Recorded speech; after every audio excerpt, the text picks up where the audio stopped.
What's going on, everyone? It's Mike back again. Everton have just lost again to Luton Town.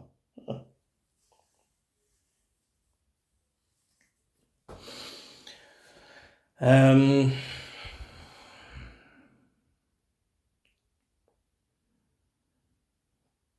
going to talk about Everton, just in general. I haven't done a video now for 10 days. I didn't even do a preview for this game. And part of the reason is the club feels flat. It feels like it's on its arse. It feels like the fan base is on its arse. It feels like we're being punched, we're being kicked pillar to post by PGML, referees, our own performances, our own tactical decisions in games.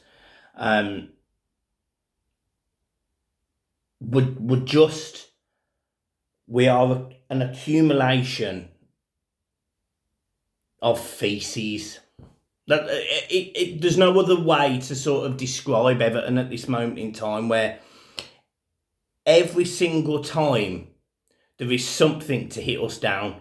You know, whether it's last minute goals conceded today, and lose the game after we scored, pretty much having all of the impetus, albeit Luton still had the best chance. So, let's not sugarcoat it. Yes, we had more impetus, but Luton had one cleared off the line. And we'll talk about some of the players in a minute, because I ain't going to hold back today. I can't be bothered. So,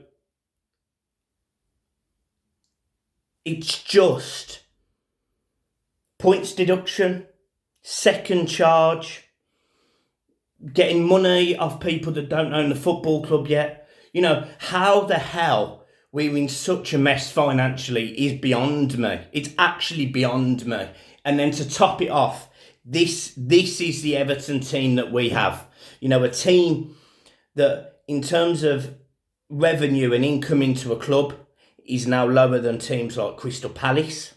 And this isn't a dig at Palace, by the way, but you would argue that the scale of Everton is bigger than the scale at Palace. Bigger stadium, more history. Yet we are lower than them in the revenue stats. So that speaks volumes about where Everton Football Club are, both on the pitch, commercially, as a bigger scale. And then on top of that, you have performances which is put in. And let's not sugarcoat it. We were shit today. We were shit. Luton came to Goodison today and pretty much dominated the first half, and were well in the game in the second half for 15-20 minutes. Everton score. Everton are then in the ascendancy and the better team out of the two. But Luton still probably have the better chance. It just stinks of shit. Like, it really is appalling. And when you look at the players that we have in our team and the way that they are utilised, it doesn't make sense. And I'm not digging out Dyche, by the way. I'm not sitting there digging him out, but I don't understand sometimes how we are where we are. Because on paper, a midfield of Anana, James Garner, Danjuma or McNeil, Jack Harrison, Calvert-Lewin or Beto, on paper, should be nowhere near the bottom three. And they wouldn't be. But you've got a team like Luton, who have just come up, who are playing with passion, fight, aggression. They play decent football, got some good footballers. And they're basically coming to Goodison for the second time, and at times showing us how to play football. It is appalling. And there's certain players in this Everton team. Right, so I'm going to go through the team. Virginia, fine. Absolutely fine. I've got no issues with him whatsoever. His distribution is a bit long, or it's a bit wayward. But to be honest, I've seen the same from Pickford, so I'm all right with him. I'm absolutely fine with him. The two centre-halves, I'm fine. Mikalenka, Branthwaite, I'm fine. Tarkowski, I'm fine. Nathan Patterson is not a Premier League player. Now, he gets the block for the second half of Luton's shot. but he's not a Premier League player. He's not even close to a Premier League player, and he actually isn't even making the same steps that Mykolenko did. So, massive concerns about Patterson going forward, because I'm not seeing £12 million right back. To be honest, I probably am, because a £12 million right back can play in the Championship now. So, I don't think he's a Premier League player. You go into midfield, I thought Onana was all right. It weren't his worst game, it weren't his best game, but he was all right. I thought James Garner, his balls into the box today were appalling, like awful.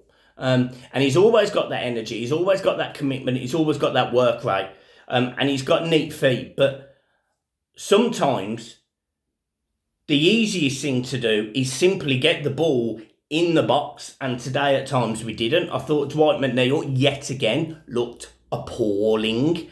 Like, he's slow, he can't beat a man, he literally only has 1 foot. So I wasn't happy about that either. And how he plays for so long in that game is absolutely beyond me, by the way. Like, I can't actually believe he stays on the pitch that long, but nevertheless he does. Jack Harrison, apart from his goal, I thought he was bang average, if not worse. I didn't think he had a good game at all. I thought Calvert-Lewin, he runs around and he does all the things that you need to do to be a centre forward. You know, he wins the ball and he gets into defenders and he's aggressive when he needs to be, but he can't score.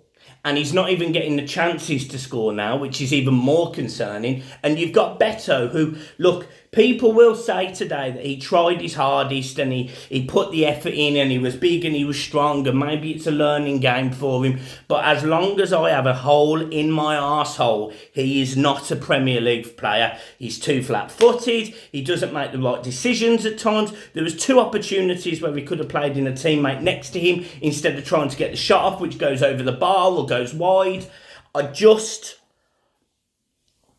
This team is appalling in most senses of the word, and you lose at home to Luton for the second time this season, having played, Fulham at home, losing twice, losing once at home at the start of the season and then losing in the Carabao Cup quarter-final. Then you're losing at home to teams like Wolves. You're not putting up in performances in other games. I find it mind-boggling that this Everton team seems to be better away from home. And this isn't even a new problem. This is a problem that has happened for years. We were better away from home under Carlo Ancelotti. Then all of a sudden, we were awful under Lampard, awful under Frank Lampard, away from home and at home. And under Dyche now, we're all right sometimes. But unless we keep a clean sheet at home, we don't win games of football. There is no quality between anything in front of the halfway line. There is nothing. Today Danjuma comes on and within a moment he's running up the line. He's causing problems because he's got more pace than McNeil. Chimiti, I'm not going to say he had a phenomenal 10 minutes in an Everton shirt today, 20 minutes, but he won a couple of headers in the box. You could see he had pace to get in behind. And we just play to this same mundane style of football, which is absolutely killing us.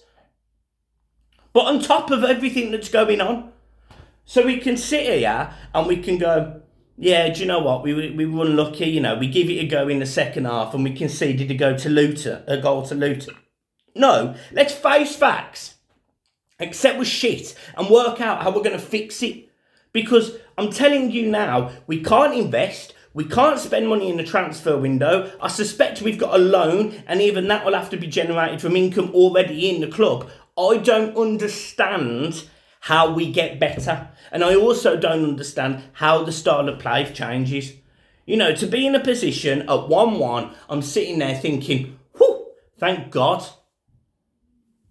It's appalling. The first goal to concede is a joke. The ball comes into the box. Ross Barkley, whether it's hard enough or not, I would love to see that decision the other way round.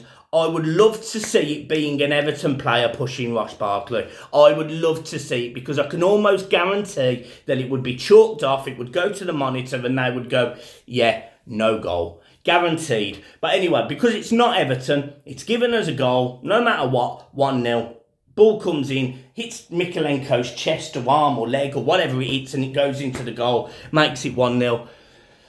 We go in at half-time, fans are rightly so angry, go in at half-time, Everton players come out early, first 5-10 minutes it's much of the same, absolutely much of the same. Then ball over the top from Beto, who actually did well in this situation. He controls the ball, he turns on it, he flicks a little ball out to the outside to Harrison. Harrison takes a lovely touch, runs, drives into the box. Calvert-Lewin takes his man away, leaving space for Jack Harrison to try and curl it. He can go closer into the box, but Jack Harrison shoots from the outside of the box, or just on the 18-yard line. Goes past Krul, Krul easily should have saved that goal, but it just trickles into the net. Calvert-Lewin does the right thing by taking his man away, and it's 1-1. And then Everton are in the ascendancy, all over them in midfield. We make the changes, we look better, but there was still this little stinking out of Luton of just being able to pick up the ball in the centre of midfield or get a shot off, and that's what happened. Ball goes over the top. There's a bit of a scramble. Ball comes out, I think it's Morris, but don't hold me to that. And he shoots, and it just happens to be that Nathan Patterson is standing in that spot. I mean, it's the first time today he probably got his positioning correct, thank God. But, you know, we don't, there is no cutting edge, there's no dynamic football. It's literally ball in the box, let's try and score. Or, you know, take your man away and a winger comes in and shoots. It's just shit. Corners today, atrocious, awful. And we've been undone by 2 corners, by Luton again. Ball comes over the top from a lad that, by the way, has played for them since he was in League 2. So, fair play to him. Ball comes over the top, scramble, and I don't know what his name is, Cornwall, Culkin, I don't know what his name is. Anyway, takes a touch and volleys it into the roof of the net. 95th minute, Everton are murdered. That's it, done. Everton are finished. 2-1. They go off, celebrate like they've won the league. It's fine, you know. You've got to give it to Luton today. There's no point sitting there being disrespectful to them, because at the end of the day, they're 2-0 up on us in terms of performances in our own stadium this season. So I'm not going to sit there and criticise them for celebrating like they've won the league. Fair play to them. Go and enjoy that last minute winner. Go and smash it. You know, go and get Maidstone in the next round, and go to the next round and get yourselves in the quarters and see how far you can take it. Because I'm telling you now, my football team can't do that, because they can't even play at home. Shambles, absolute shambles. I'm not happy with any of them. But there is certain players in this team that, in my opinion, are nowhere near good enough. Leeds can keep Jack Harrison. I'm sorry, people will disagree with me. I don't rate him. I know he scores today, but I don't rate him. His touch is all right. He scampers. He's got no real pace. It's just because he's got a good touch and he moves his feet really quick. But that's probably because he's only about 4'0", and he doesn't look quick. Danjuma is far more aggressive and better on the other side than any of the other wingers in our team. Yeah, funny enough, he's the one that's going to be leaving, and we've got no one to replace him. So that's great. We've been linked with, I think, Saido Berahino. Why West Ham would get rid of him is beyond me, but there you go. So I wouldn't be signing Jack Harrison. Honestly, I don't know what we do with Better. I have no idea what we do with Better, because we're on to pay for him in the summer. And if I'm being honest, I don't want to. You know, Nathan Patterson, if we had a decent offer, if we had any offer coming for him, I'd have no problem getting rid of him. Just stick Coleman and Young there. Find a way of getting somebody else to play right back. I don't care who you put right back. We've got to have a kid in the academy that is a better right back than Nathan Patterson. It's just appalling. Look, it's what I think of him. Fucking fed up of them. And this is why when you sit there and you do these videos and you're happy to have a break. You know, you look at the amount of content that other Everton channels create, absolutely admire them for it, because they take the pressure off me to do it. And I know my subscribers go, Mike, but we love watching you, and I understand, you know, that you might need a little bit of a break, but you've got to make more content, Mike. I can't. Do you know why? Because they drive me mad. They drive me absolutely mad.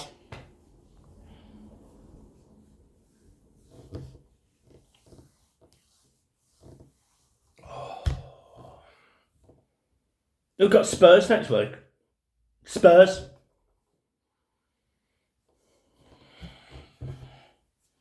It's a joke. It's an absolute joke. So there you go anyway. Everton are out of the FA Cup. Congratulations to Luton. Is what it is. I'm telling you now, Everton, in my opinion,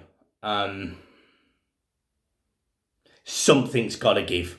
Something's got to give, because at the minute it's almost like the straw that is breaking the camel's back. But this straw just seems to be just being topped up and created into an absolute bale of hay, while the back is already broken and we're lying flat like that, bent up the wrong way with this hay on top of it. It's just fucked. It's just fucked. Right, I'm leaving it. Right, peace, bye.